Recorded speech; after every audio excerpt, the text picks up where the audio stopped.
I'm very, very happy and really delighted to introduce you to our, for today's second keynote speaker, Consuelo Casula. We met this year in Kassel at the MLG-Jahrestagung. Forgive me the little German. And when we met, for me it was really pure magic. Consuelo's personality, Consuelo's deep, deep, deep and broad knowledge, and her very, very own empathy. And I'm happy to have her here, and I hope you enjoy the speech. So, you as well. Thank you. Thank you, Stephanie, for this warm welcoming and also for inviting me here. I am, I can say, excited because even though I've been trained in an LP, it's the first time that I am teaching in an LP course because I moved to the Ericksonian family, big family, many years ago. But my first teacher was Norma and Phil Barretta. I don't know if you know them by name. No, okay. And I learned hypnosis through them, I mean through the PNL. Aging with Grace, Surfing the Difficulties of Life. Let me see if I can. With no? No? Yes. Some reflection. The reflection regards that aging process has to do with the body, that every day changes. Can be health, oh yes, sorry, can be in a good shape or can have some disease or some malfunction, and we have to take care of the only body that we have. All social dimension, which means all the relationship that we have, because we are social animals and we need the warmth from the other people. And also the professional dimension, because we are here as a professionist and we learn every day something new. No, sorry, I have to learn how to use this. Let me see if I am a quick learner. How old are you? Yes. Yes, 20. Good, I like that. But the most interesting thing is that in Italian, we don't ask, how old are you? We ask, quanti anni hai? Which means, how many ages have you spent already in your life? So in your language, you evoke that aging is getting old. In Italian, we evoke that the passing of time, which is different. Yes.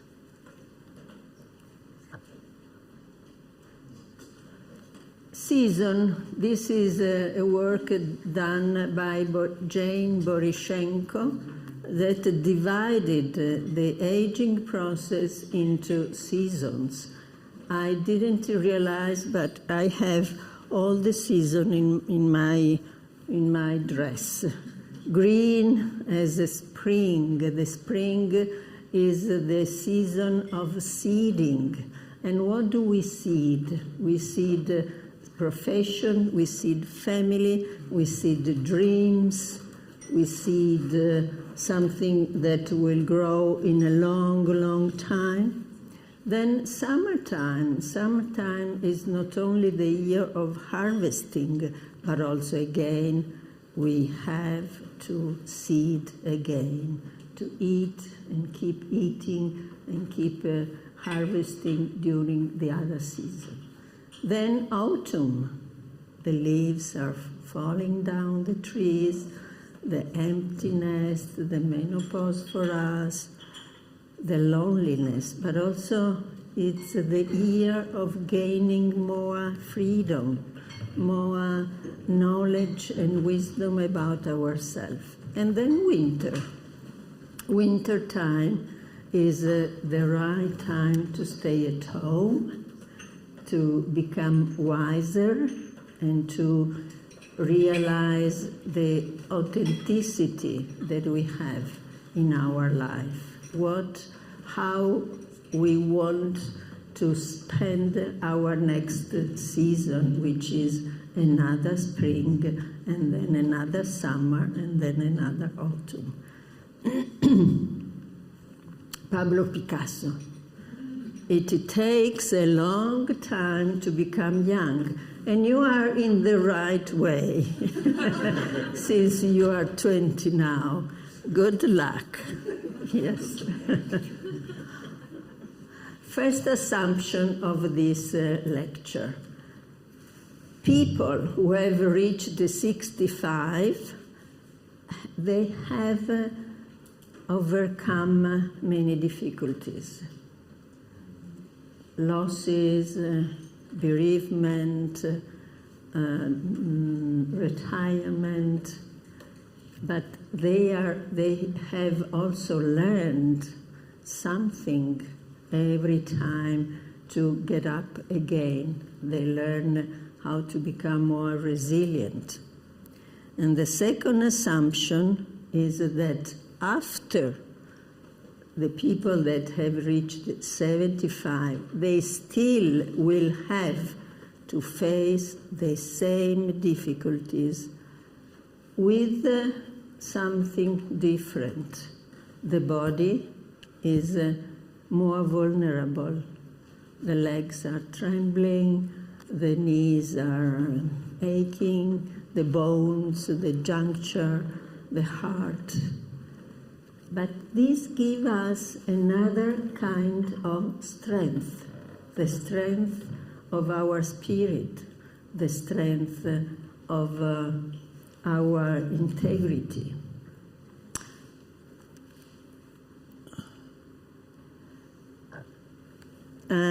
Vulnerable body, a stronger soul. A lady whose name is Gina Pell invented a word, she invented the connection between being perennial to human beings.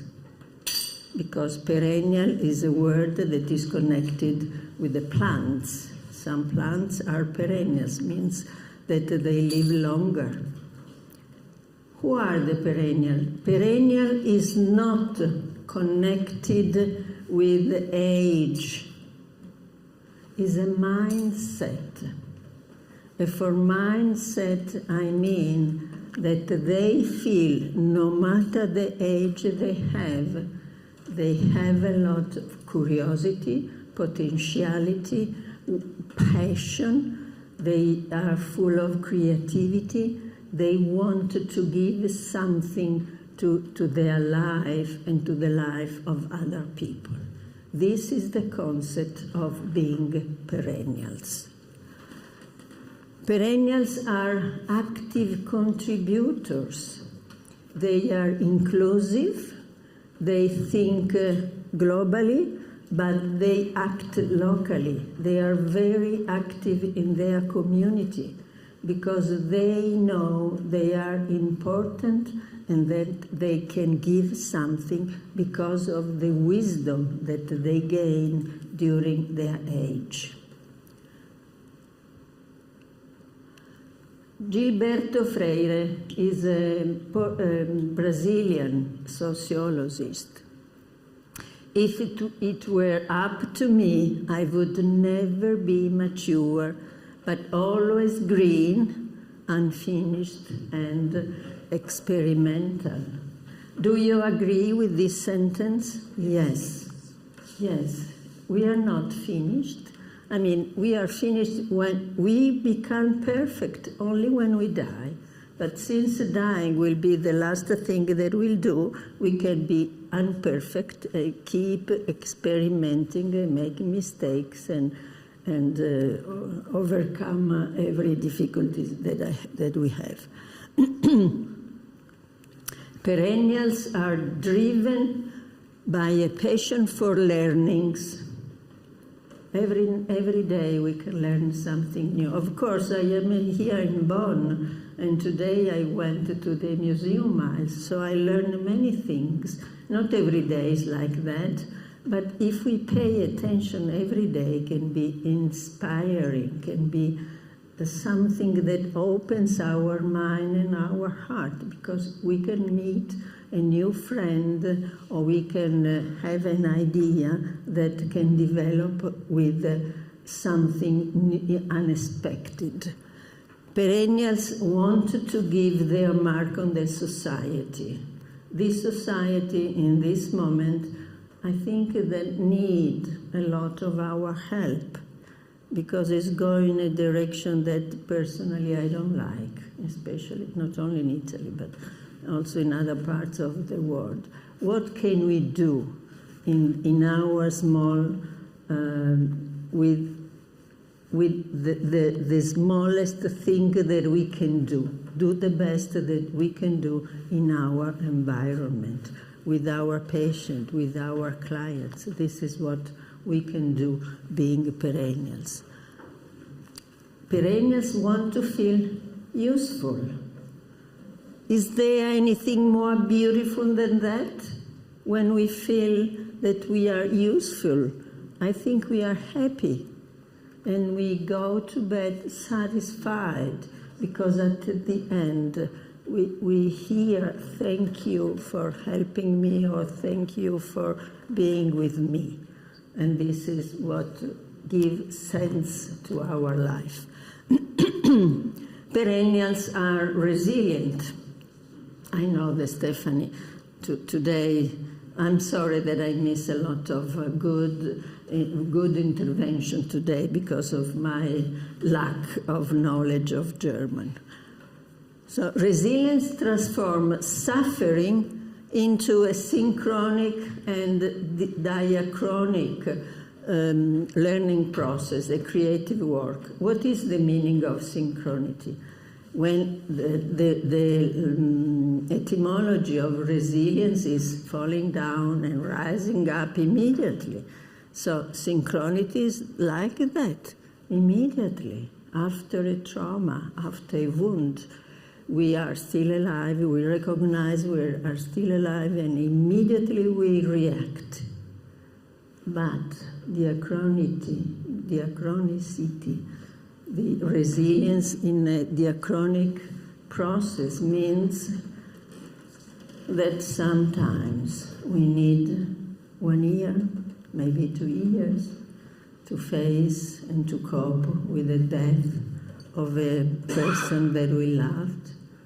And we are not so happy when someone says, are you not finished your bereavement? Are you still grieving for your death? Yes, I am. And I need my time. So both sides of synchronicity and diachronicity, it's a part of the process of resilience. Sometimes we take our time. We don't like to be pushed.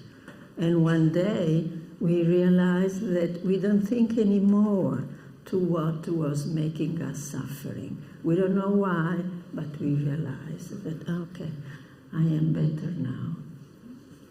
Resilience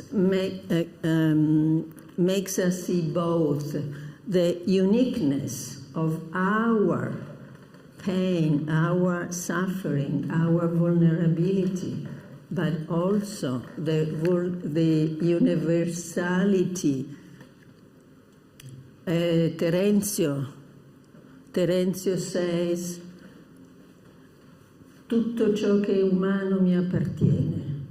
Everything that is human belongs to me. Everything that is human belongs to each of us.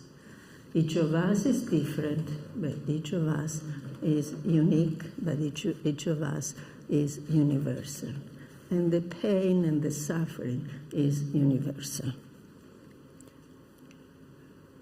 Resilience brings a compassionate understanding, because our suffering teaches us something that helps us to understand the suffering of the other people. This is the compassion. I feel empathy, and I can, through my empathy, through my compassion, I can better understand your. And in my position, I can also help you to cross the bridge and go to the other side of your better mood, better life, better sense of what you are gaining in life. Resilience makes us understand that we are not alone, and we are visited from these celestial visitors. No? No? Yes. The celestial visitors are, how can we call, angels, wisdom, messages, that there is no escape from growing old. Oh yes, there is escape, which is dying very young, which we don't like. We prefer growing old, so there is no escape. Getting sick, yes, there is no escape. It can be a sick light, or a sick that brings us to death and dying, but we also welcome the message that we can transcend the sickness, the old age, and the death. We can transcend that. We know from experience from other people that already passed through all these three celestial visitors.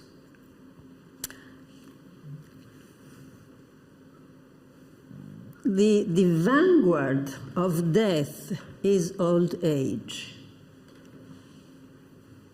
We always know that we have to die, but we don't believe that we will do. We are an exception. I will not die. No, it's not true. But sometimes we are fighting with my husband, because I am convinced that I will die first before him, and he's convinced that because he's older than me that he will die first. And he says, why do you think that you will die first? Maybe because I prefer not to suffer for his death. So if I die, I don't suffer for his death. Can be a good explanation. This reminds me an example of Viktor Frankl. A man came to him really painful because his wife was dead. And at a certain point, Viktor Frankl asked him, your wife loved you as much as you love her? And he said, yes, maybe more.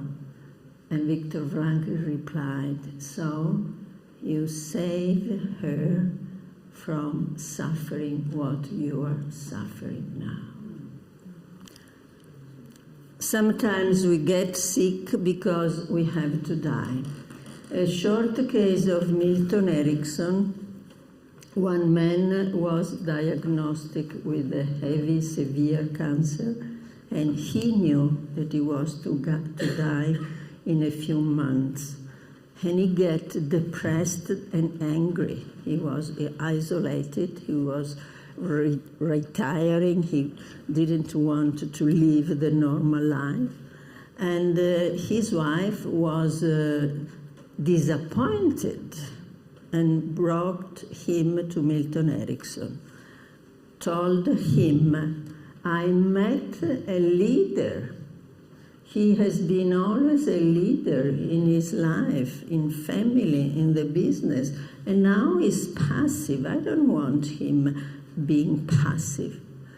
And Erickson told him, I know that you are dying soon, but if you keep being depressed, you are losing the biggest opportunity of your life. That is, teach to your family, to your son and daughters, to your grandson and granddaughters, how to die with dignity. But this was Milton Erickson.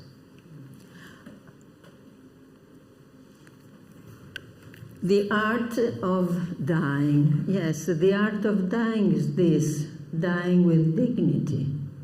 Because we leave other people after us that they will remember as complaining or as smiling, as encouraging others and give strength to the one who stays alive, or we seed guilt because we are dying and they are still alive. So since dying is the last thing that we do, it's in the meantime the best thing to do is enjoy life and do the best that we can do with our resources, with our capabilities, with our friends. I will quote many times this fantastic man, Edgar Morin. At the age of 94, I think, he wrote this book, One More Minute. He didn't want to die. He was asking ancora. I want to still living in a good way, in a good shape, with a good health. He wrote, the idea of death can be an experience of awakening capable of making life full of passion. The more he went closer to death, the more he became wiser. It's not easy to give meaning to life.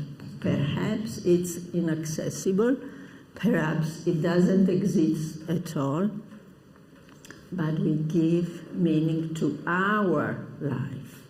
This is what we can do, not a super meaning of the life of every person, but our life. The improbable is not impossible. I fear the worst, which is also probable, but I trust in the improbable. The improbable is not impossible. This is the lesson of my 104 years of life.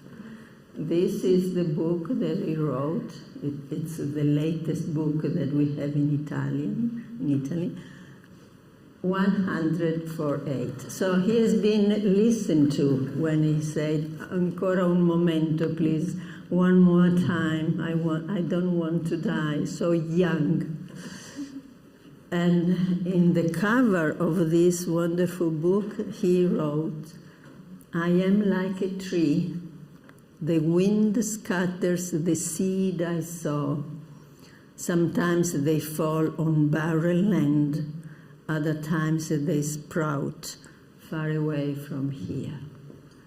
This is what we are doing, seeding, continuing seeding. We don't know, in every season of our life, we're continuing seeding.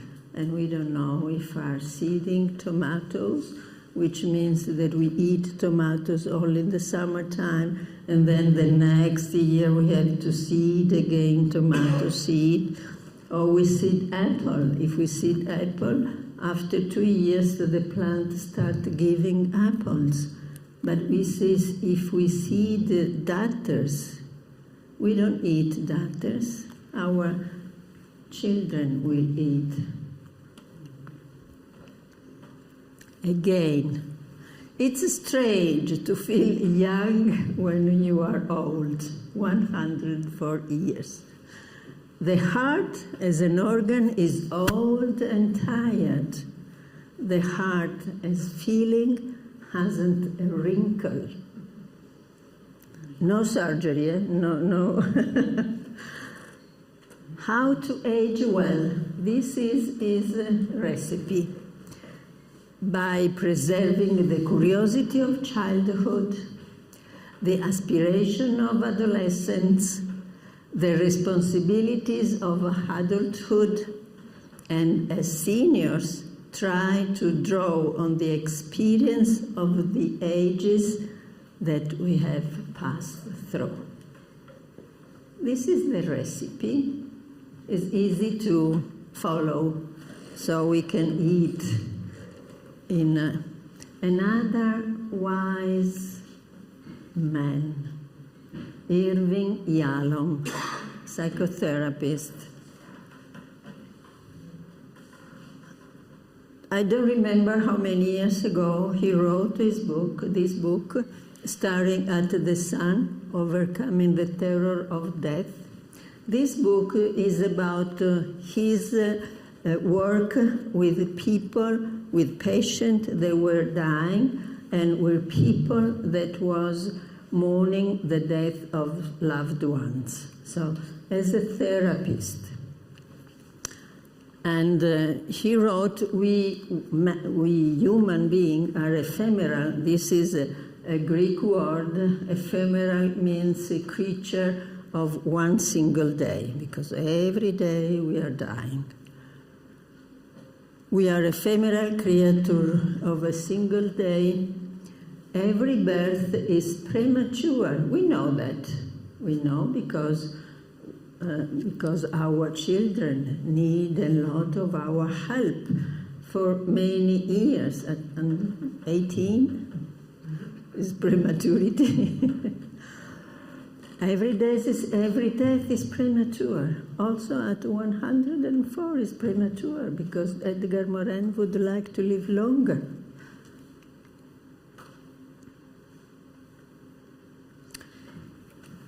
When Marilyn Yalom discovered that she had a cancer and she had a few months to live, she asked her husband, let's write a book together. I write a chapter on my process of dying, and you write a chapter on the process of accompanying me to my death. They did it, and of course, Irving wrote the last chapter describing his suffering after her wife's death. I prefer the Italian cover of the book instead of the English cover. Yes. It's so lovely. Quote, the acceptance of the imminent death of the loved one is possible because in every instant of the precious time that remains, we can take care of the other and of ourselves with the strength of words, of love, and of thoughts.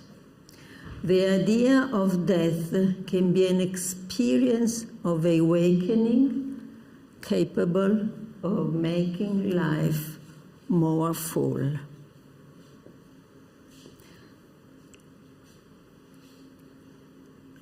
Marilyn died in November 2019. Mourning is the price we pay for having the courage to love others. This is what Yalom wrote when Marilyn died. After 5 years, Yalom got married again. Surprised. I was absolutely surprised, but happy, because give us a hope that the life goes. When we are still alive, we don't know what will happen. The life is full of surprises. Yalom still has the courage to love and the risk to lose his second wife and to suffer again, because we don't know who will die first between them. Perennials welcome the gifts of aging. Inner freedom, a different kind of freedom, because it's a freedom more aware of the connection that we have with all the people that we know. Is a social freedom, is the freedom that we experimented during COVID while we are closed in our home, but we had the freedom to invent some way to be connected with our friends. Better awareness of the vulnerability of our body, because it has, together with the more awareness of our value, what is really important for us in this moment of our life, according to our age. So it's a moment to gain self-acceptance and compassion and integrity and wisdom. Perennials fight against the bias about aging, ageism as a bad word, because it's connected with the question that aging equals loss of health, loss of autonomy, so that we become a burden to other people. Maybe not. Maybe we don't lose our autonomy. We gain our freedom because we are proud of being gray. So I imagine a gray parade instead of gay parade. A gray parade with all of us with gray hair, still active, still willing to give and willing to do and to leave a mark in our life. Olga Tokarczuk, Nobel Prize in 2018, she thought about how no one had taught us to grow old, how we didn't know what it would be like. When we were young, we thought of old age as an ailment that affected only other people, while we, for reasons never entirely clear, would remain young. This is what we think, that we will remain young. Other people become old, but not us. These are my friends, my young friends, still active, still full of ideas, still productive. Randy Abrahamsen, next year, she will become the president of the European Society of Hypnosis. Susanna Carlson, Julie Linden now is editing the issue on women in hypnosis for the American Journal of Clinical Hypnosis. So we are active. I put myself also. And these are Teresa Robles, 81, always traveling around the world. She's the mother of the Ericksonian family in South America, starting from Mexico. Eva Banyai in Hungary, Norma Barretta, I told you before, she's 99 now, still active, still teaching. Gloria Steinem, one of the rewards of aging is a less forgiving body that delivers its warning quickly, not as betrayal, but as wisdom. So, since it's a wisdom message, we take care and go to the doctor and make exam and make exploration.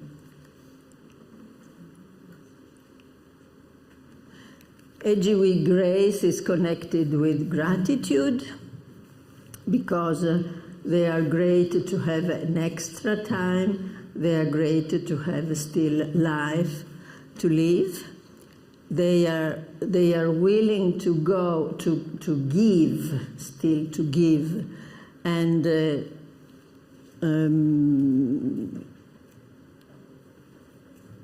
what they want to give is what they have learned from loss and gain, from joy and sorrow. I'm glad that I have only two hands.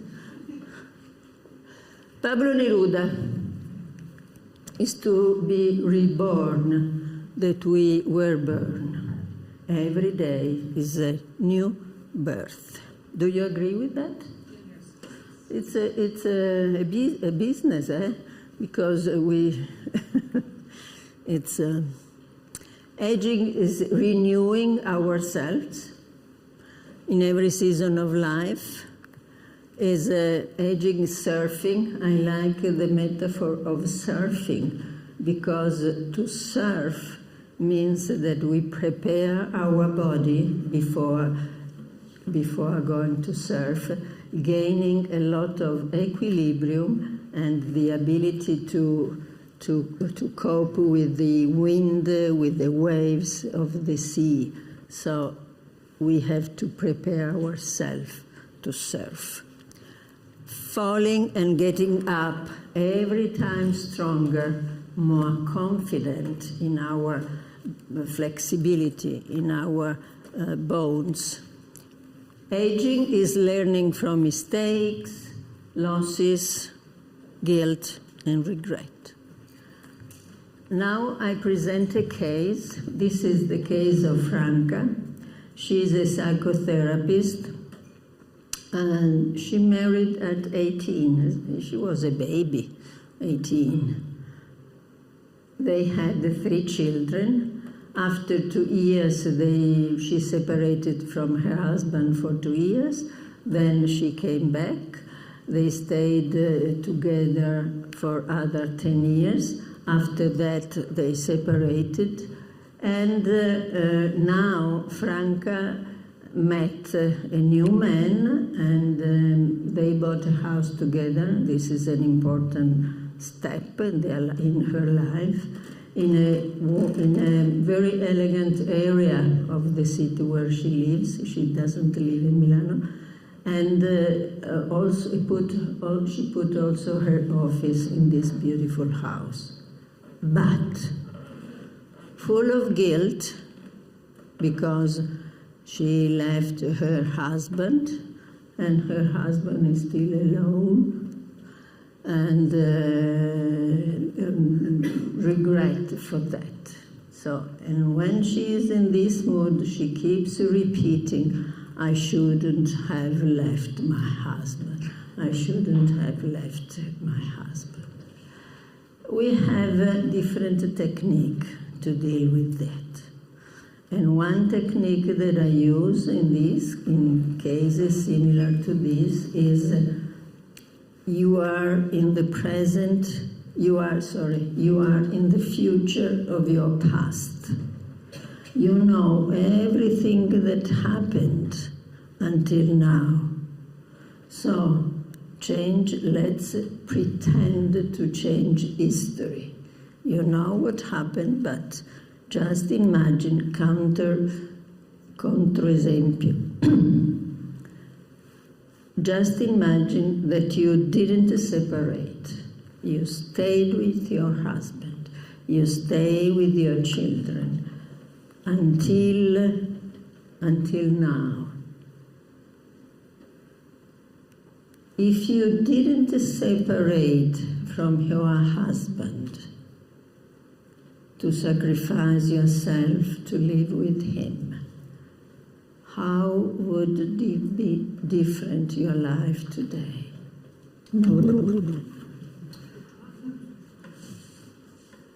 This scenario didn't like at all. She didn't like at all this scenario. Hypnosis helped her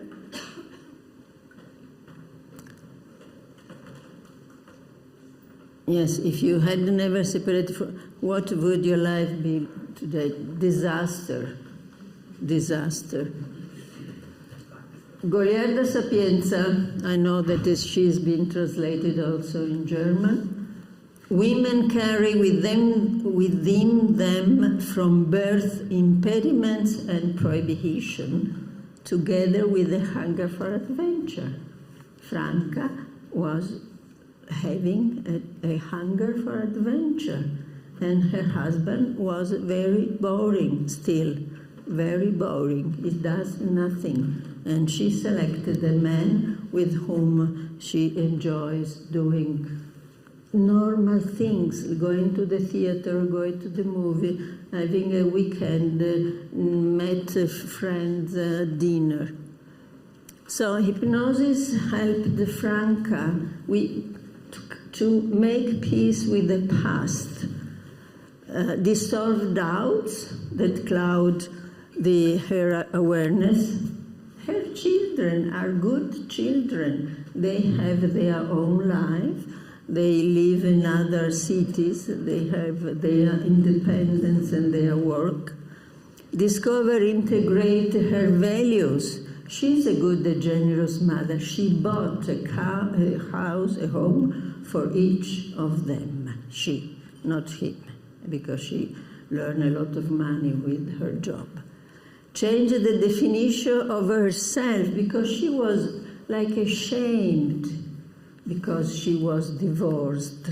No, doesn't matter. You are a respectful woman, even if you are divorced. Banana Yoshimoto, I am made of a burning enigma. I hide a huge mystery, far greater than the mystery of the universe.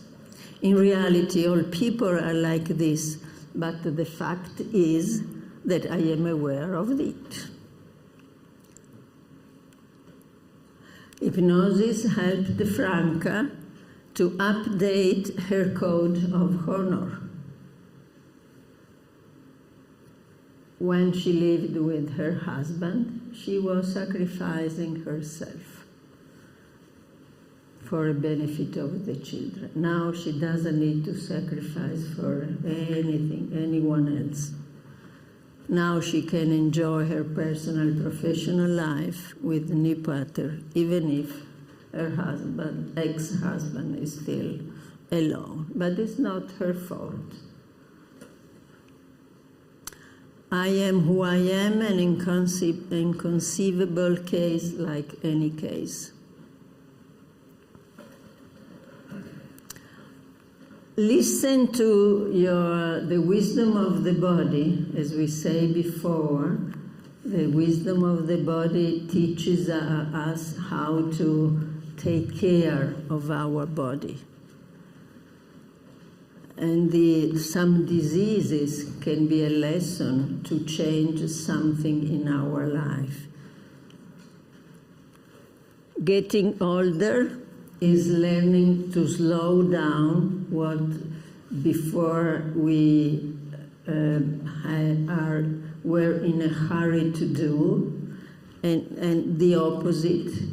Getting older, we learn to speed up things that before they were very slow. And getting older help us to replace bad habits that is time to change. And these are the 5 big changes that we should implement as we aging. Take care of nutrition, eat the Mediterranean habits, physical and mental exercise, from dancing to running to go to gym, to stay with friends, socialization, stress management with mindfulness or chakra, and also sleep.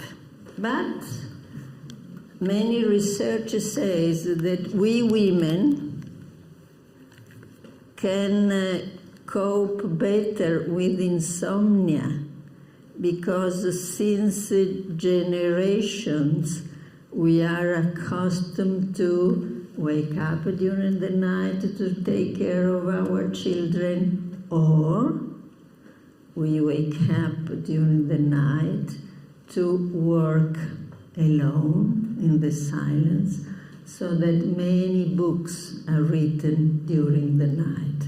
Many artist work is done during the night, because women, if they don't sleep, their body is helping them to use their energy when they need them. Aging is a creative process, and creativity is not the creativity. Being creative means doing better what we already are doing good. This is every small improvement. But the creativity of the old people is social creativity. They are not only alone. The collaborative creativity, and also intergenerational, with parents, grandparents, and the creativity contributes to physical health and relationship. And this is the book where you can find many, many examples of the creative age, how we develop our creativity in old age. I dream things that never were and say, why not? So I create something new. Aging is dancing with time. Dancing with time means that we balance these 2 dimensions of time. Chronos is, what time is it now? What time is it now? 10 to 7. Okay. It's 10 to 7. Yeah. This is Chronos. Kairos is the time of opportunity, the time of catching the right moment. The present moment is the only moment that counts. So it's a big difference, because there are 2 different.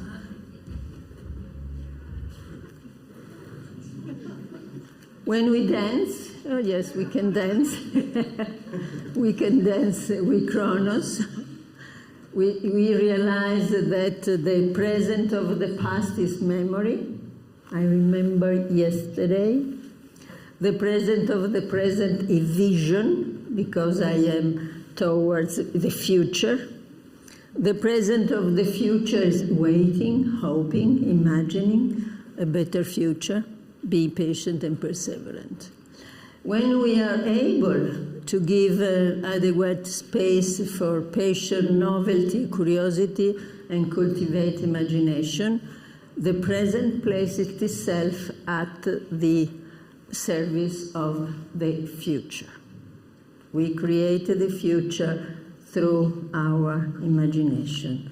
I would like to, my dream is in my imagination. metaphor.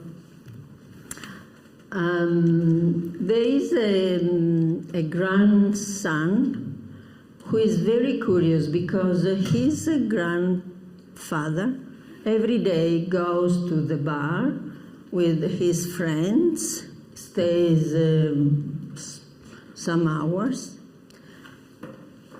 and he doesn't know what he does when his grandfather is with his friends. What he knows is that when the grandfather comes back, he's different according to, he changes.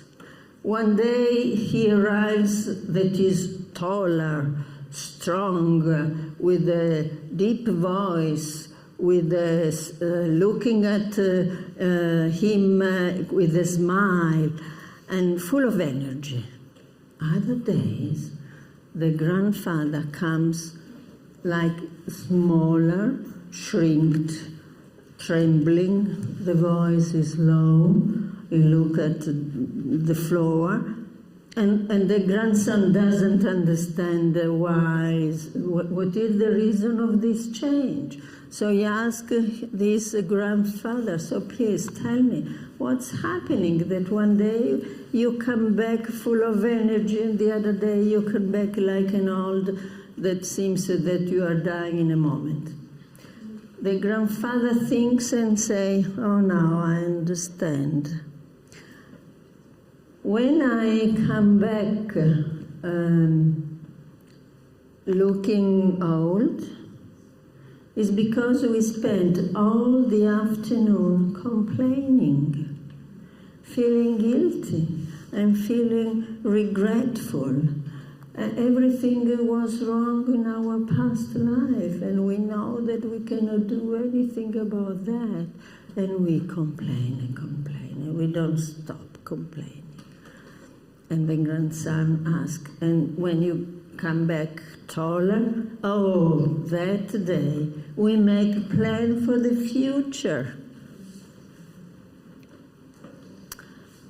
Kairos is soul nurturing time.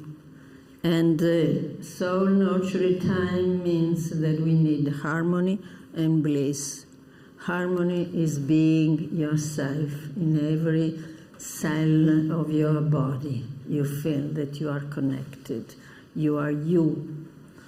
And bliss is the state of pure happiness, perfect contentment, ecstasy. Do you know Jorge Bucay? You know Jorge Bucay. Someone of you knows. I like him very much. So now I tell a metaphor of Jorge Bucay.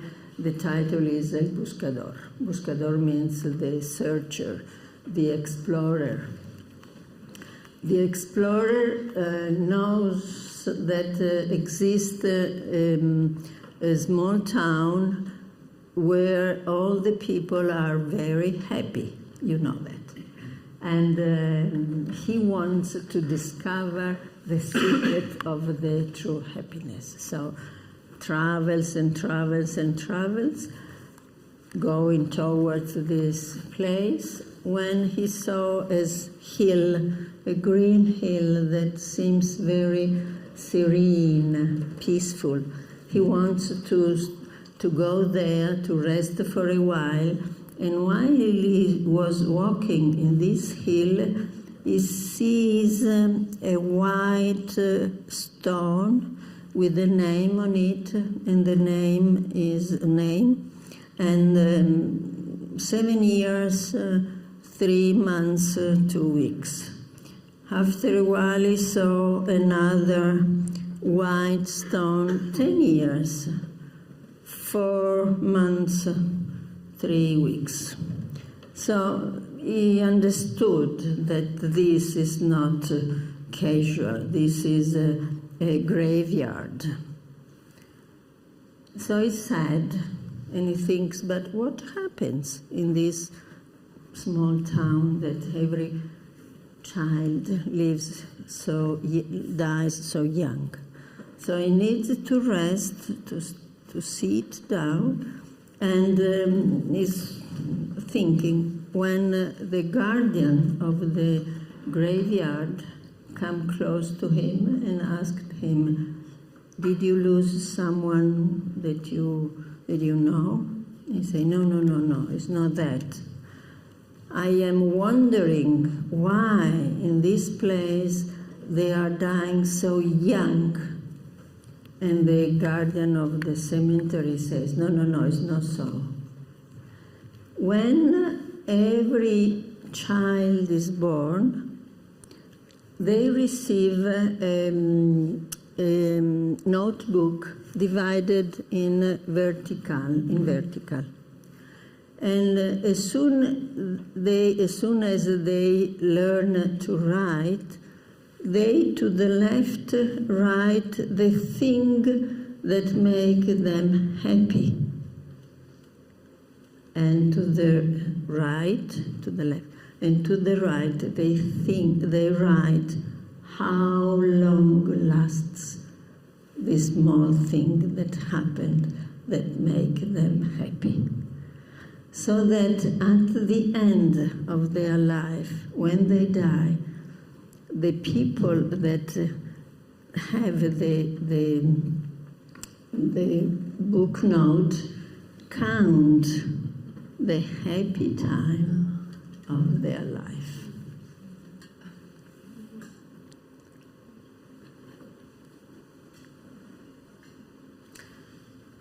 This is a photo that I took on an Italian newspaper. It's a widower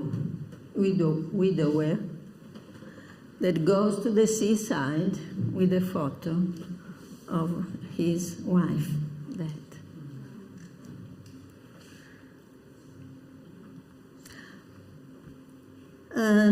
Cultivating aging with grace and gratitude means replace all the bad emotions with positive emotion that are compassion, forgiveness, letting go, and look at the future with renewed trust, curiosity, and hope.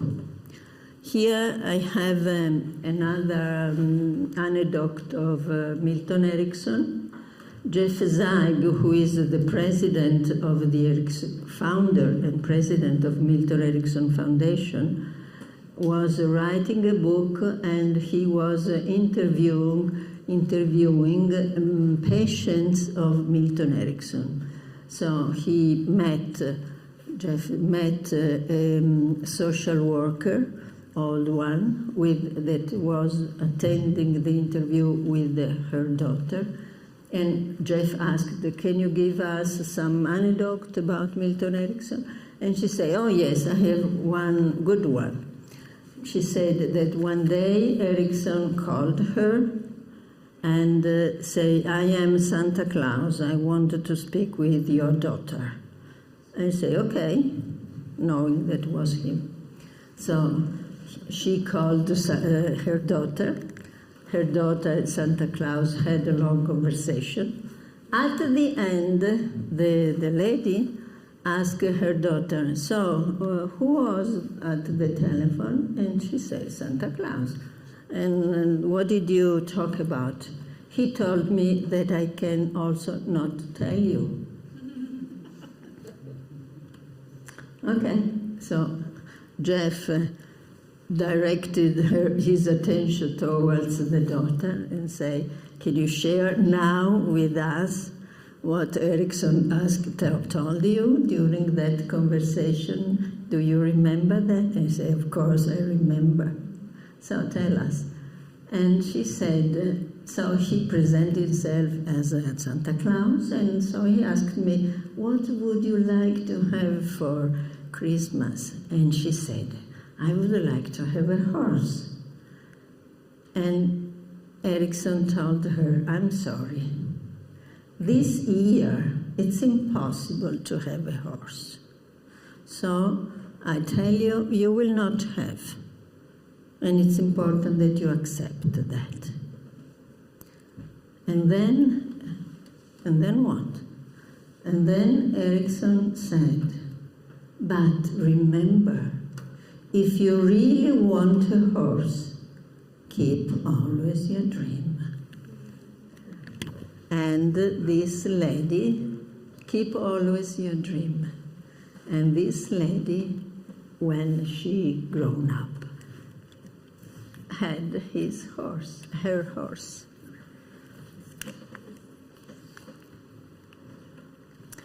People come to therapy not to change the past, they come to change the future.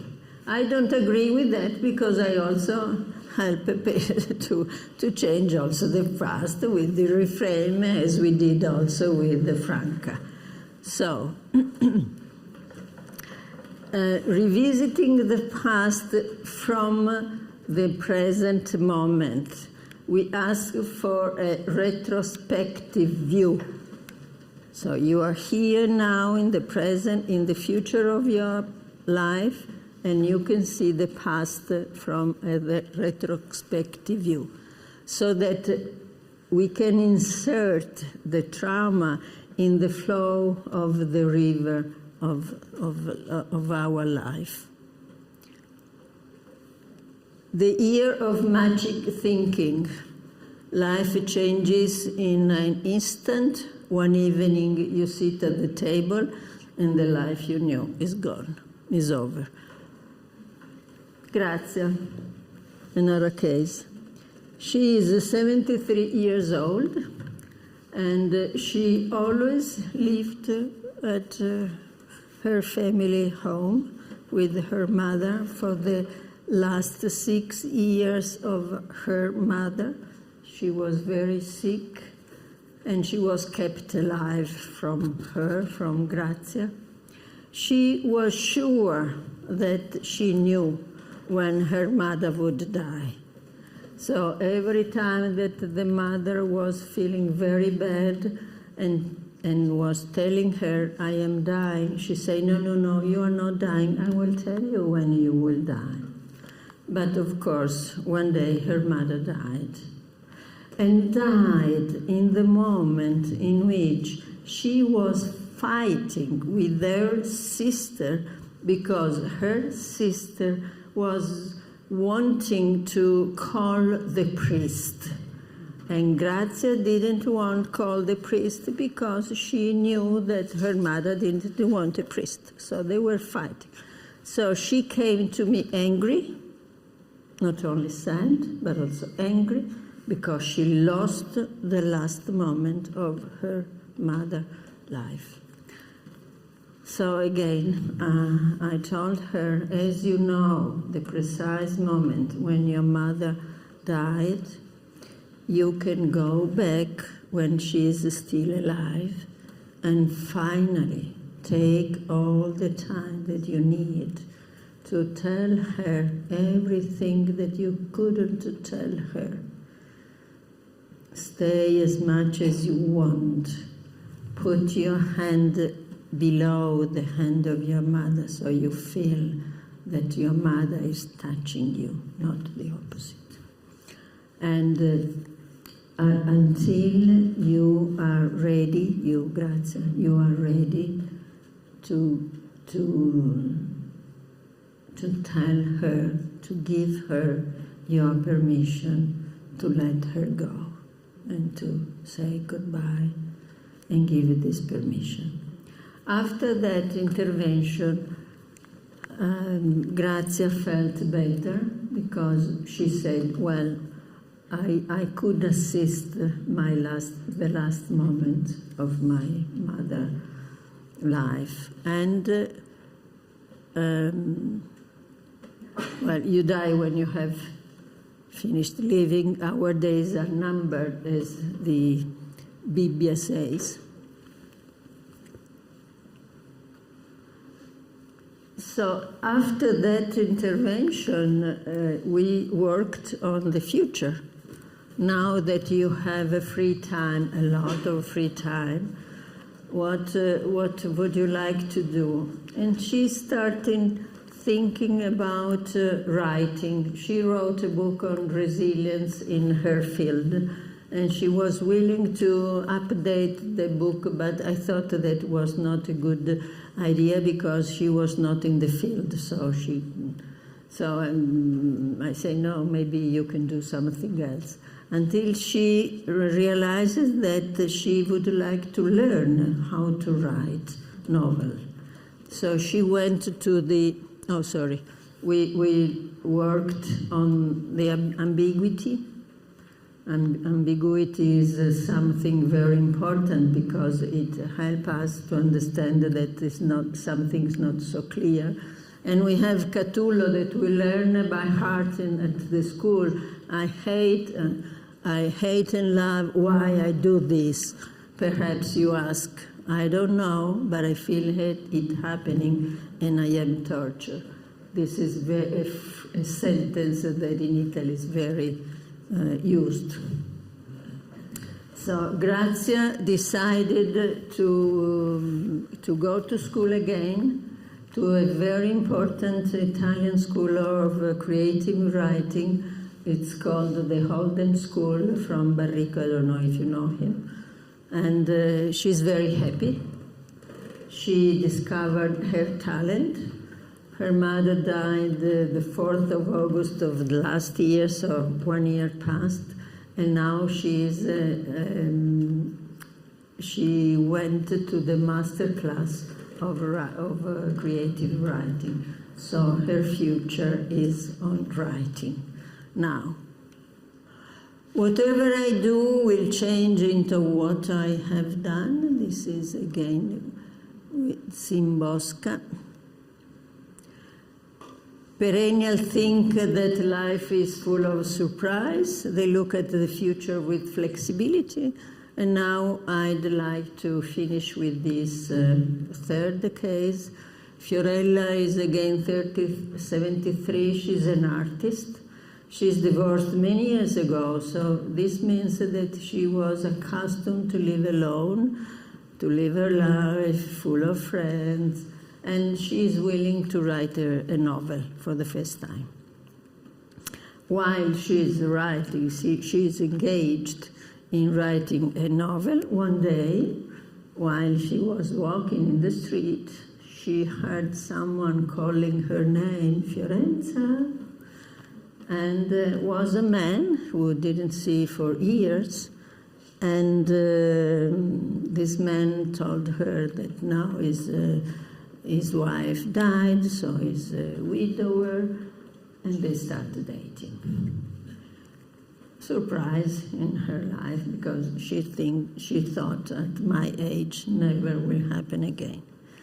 But this man is very demanding. He wants everything, and she is not willing to give him everything. She has her freedom. She wants to protect her freedom. But she has difficulties in saying no to his request. So, teaching moment, I taught her to use the positive no. The positive no is to say no to the request of the other person, to say yes to yourself. The positive no is a way to keep safe the relationship, because you don't give up to yourself, to your freedom, to your values, and you protect the relationship, not the man who will cry if you keep saying no. So she's still with him, keeping the right distance like porcupines. And now I'd like to present an anecdote on Socrates. One day, a master of physiognomy went to his classroom and told to his students, "How can you trust Socrates? Don't you see? Don't you see his face? He is so ugly. It means that he doesn't deserve your trust. You cannot believe on what he says. It's a very mean man. And the students were telling, no, he's a good man, he's a good teacher, he's helping us to find the best in ourselves. And they were fighting, the student and the master of physiognomy, until at a certain point Socrates said, stop, please, he's right.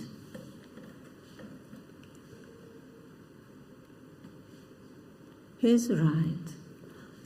I would be like he describes me if I hadn't studied philosophy. Philosophy makes us beautiful, makes us wise, makes us better human being. And with this, I thank you very much, and I wish you a good evening.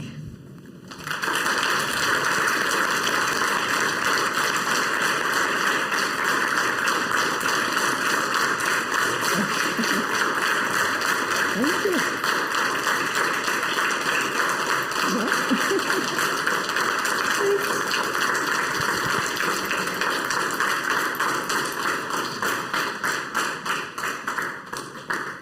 I didn't finish. This is for the young people. For you. Can you read it?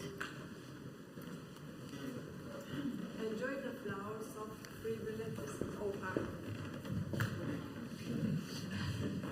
Enjoy the flowers of privileges that the amorous muses bestow upon you, girls, and the pure melody of the lyre. For me, it is late. The shoots of my body are but old, motionless branches, and my hair, once black and splendid, has now lost its color. In my heart lies the weight of life, and my knees buckle when once, as flexible as those of a deer, they knew how to dance. I lived this stage of life, which I cannot resist, for human beings are not granted the ability to avoid old age. Myth has it that once Tithonus, madly in love with Aurora, crowned with roses led to the ends of the world, beautiful and young, but in the end, the grey age that pursues mortals everywhere overtook him merciless. Not even for one like him, the husband of a goddess. Thank you. Thank you very much.